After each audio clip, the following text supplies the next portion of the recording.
Tubuh Qin Yichen meroket lagi, dan langit terkunci di depan tubuh Qin Yichen yang tiba-tiba meroket, tidak dapat beradaptasi dengan cepat. Kunci langit, yang telah dikencangkan, mengalami perubahan seperti itu lagi, dan itu dekat dengan tepi kehancuran, dan beberapa retakan muncul samar. Sementara Gilgamesh mengendalikan aturan langit dan bumi untuk mempertahankan kunci langit yang berada di ambang kehancuran. Di sisi lain, pedang menyimpang di tangannya menebas ke arah Qin Yichen sedikit lebih cepat. Semua orang dapat melihat bahwa selama Qin Yichen diberi sedikit waktu, dia dapat membebaskan diri dari belenggu kunci surga. Ini adalah pertama kalinya Gilgamesh memiliki penyesalan di hatinya. Seharusnya tidak membiarkan musuh yang kuat seperti Qin Yichen menggunakan metodenya. Dua senjata ajaib yang paling saya banggakan. Rumah harta karun raja, kunci langit. Di depan Qin Yichen, sarana yang cukup untuk bersaing dengan sebagian besar yang kuat tidak memainkan perannya sama sekali. Jika saya bisa melewati beberapa menit kemudian, jika saya tidak membiarkan emosi di hati saya bergejolak, beri Qin Yichen waktu untuk bernafas. Bagaimana situasinya bisa menjadi seperti sekarang ini? Melihat bahwa pedang keberangkatan hanya berjarak satu orang dari Qin Yichen, mata Gilgamesh melebar. Ini sudah berakhir. Semuanya harus berakhir di sini. Gilgamesh meraung dalam hatinya. Dengan semua kartunya habis, semuanya harus berakhir di sini. Dia terus berdiri sendiri di atas tahta raja, menantikan kedatangan penantang berikutnya. Dan Qin Yichen, orang yang telah membalas kebaikannya, juga harus tidur di sini selamanya, dan hidup dalam ingatan, raja, selamanya. Melihat bahwa pedang keberangkatan hendak menyentuh dada Qin Yichen. Di bawah konsentrasi penuh Gilgamesh, mata Gilgamesh tiba-tiba melebar.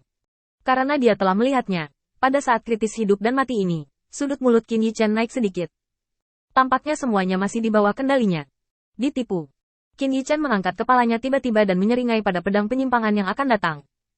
Hantu yang menutupi permukaan tubuh tiba-tiba menghilang tanpa jejak. Belenggu yang dimaksudkan untuk membatasi Qin Yichen tiba-tiba menjadi tidak layak setelah hantu itu menghilang. Menarik tangan dan kakinya dengan mudah dari kunci langit, Qin Yichen berayun di udara. Pakaian Qin Yichen robek oleh embusan angin, dan tubuhnya ditutupi dengan bekas luka bersisik. Tapi ini tidak bisa mempengaruhi gerakannya. Tubuh yang mampu menghindari pedang menyimpang jatuh. Setelah berbalik, Qin Yichen mengambil telapak tangan di udara dan bergerak maju lagi. Xuanbai Kuangblade menarik cahaya pedang-pedang deviasi, menyilaukan cahaya dingin. Bah! Ledakan! Bila-gila Xuanbai memotong pelindung dada Gilgamesh, dan darah keluar dari bahunya, mengikuti kekuatan bila-gila Xuanbai, dan terbang menuju langit di belakangnya. Gilgamesh terluka parah, tetapi dia tiba-tiba meremas pedang keberangkatan, dengan sentuhan sengit di matanya. Jika kamu tidak menembak sampai mati, maka datanglah. Tekanan pada pedang penyimpangan tiba-tiba meningkat. Tubuh Qin Yichen diserap oleh kekuatan mengerikan pedang penyimpangan. Para prajurit Tao di perbendaharaan raja bergegas menuju pedang keberangkatan tanpa terkendali, dan saat mereka menyentuhnya berubah menjadi kipas. Qin Yichen menarik napas dalam-dalam, tepat ketika dia ingin mengambil jalan yin dan yang untuk menghindari trik ini. Tiba-tiba, sesosok muncul dari langit. Tendang Gilgamesh hampir 10 mil. Ada 3 bekas cakar lagi di wajah Ares, dewa perang, dan darah mengalir di wajahnya. Merentangkan lengannya yang kokoh, dia menjepit Qin Yichen di bawah bahunya. Pada saat ini, baju besi yang dingin tampak lebih hangat. Kamu pencuri. Raja Naga Hitam sudah lama tertunda. Ketika Qin Yichen hampir putus asa, Ares, dewa perang, akhirnya menemukan situasi berbahaya Qin Yichen. Dia segera meninggalkan Raja Naga Hitam dan pergi untuk menyelamatkan Qin Yichen. Dan Raja Naga Hitam akhirnya bisa beristirahat sejenak di bawah serangan berulang-ulang dari Ares, dewa perang. Naga Hitam ditampilkan. Tubuh besar seperti meteor jatuh, dan tubuh hampir 1 kilometer jatuh di depan Ares, dewa perang. Saling memandang, Ares sang dewa perang menyeringai. Kenapa? Hal lama masih ingin melakukannya denganku? Penampilan Raja Naga Hitam saat ini tidak bisa tidak nyaman, sayap besar hampir dipotong ke kerangka. Ada bekas luka yang tak terhitung jumlahnya di sekujur tubuhnya. Bahkan di posisi terdepan, ada tas bengkak seukuran tas gunung kecil. Anda tidak perlu menebak hasil pertempuran sebelumnya. Raja Naga Hitam menderita kerugian besar. Jika Anda memberi Dewa Perang Ares waktu, itu hanya masalah waktu untuk membunuh Raja Naga Hitam. Meskipun Dewa Naga Hitam ditampilkan, Raja Naga Hitam lelah secara fisik dan mental. Tidak ada ide untuk bertarung melawan Ares, Dewa Perang. Aku akan kembali untuk mengambil hidupmu di lain hari. Raja Naga Hitam sangat marah. Dia menoleh dan pergi dari sini. Dewa Perang Ares menghela nafas, memanggil para ksatria Templar, dan bergegas ke kuil. Qin Yichen, yang tidak perlu berpura-pura mati, mengingatkan bahwa Dewa Perang Ares juga tahu bahwa kuil itu berada di akhir perang saat ini. Melihat dari kejauhan, meskipun Bai Mate tidak terlihat, Ares, Dewa Perang, dapat dengan jelas melihatnya. Ares, Dewa Perang, masih bertarung, dan di sampingnya, Ada total 3 aura klan naga hitam. Ambil 1 musuh 3. Itu masih pada premis rekan-rekan praktisi. Tidak ada keraguan tentang kekuatan penunggang kuda putih. 11 ksatria Templar yang tersisa bekerja sama, dan mereka mungkin tidak dapat berbenturan dengan 10 naga jahat.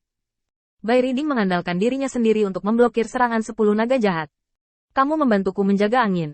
Jika sesuatu terjadi padanya, aku pasti akan memenggalmu. Dewa Perang Ares cemas, dan setelah menyerahkan Qin Yichen kepada beberapa bawahannya, dia melompat ke udara dan muncul tepat di atas kuil. Saya melihat bahwa sudah ada kekacauan di Aula Suci Perang. Kemanapun 10 naga jahat pergi, ada banyak kematian dan luka dalam pertempuran melawan kuil suci. Tanahnya berantakan, dan ratapan para prajurit kuil datang satu demi satu. Di panggung umum, Bai Mate sudah berlumuran darah, dan di samping kakinya, ada mayat naga hitam. Di sisinya, ada 3 dari 10 naga jahat, mengepung kelompok berkuda putih. Melihat Bai Riding akan kalah, Dewa Perang Ares mengeluarkan raungan rendah, memegang tombak, berubah menjadi pita, dan menabrak Bai Riding. Dengan raungan, debu menyebar. Ares, Dewa Perang, menegakkan tubuhnya dan menekankan telapak tangannya yang lebar ke tubuh Bai Riding. Lanjutkan, serahkan sisanya padaku.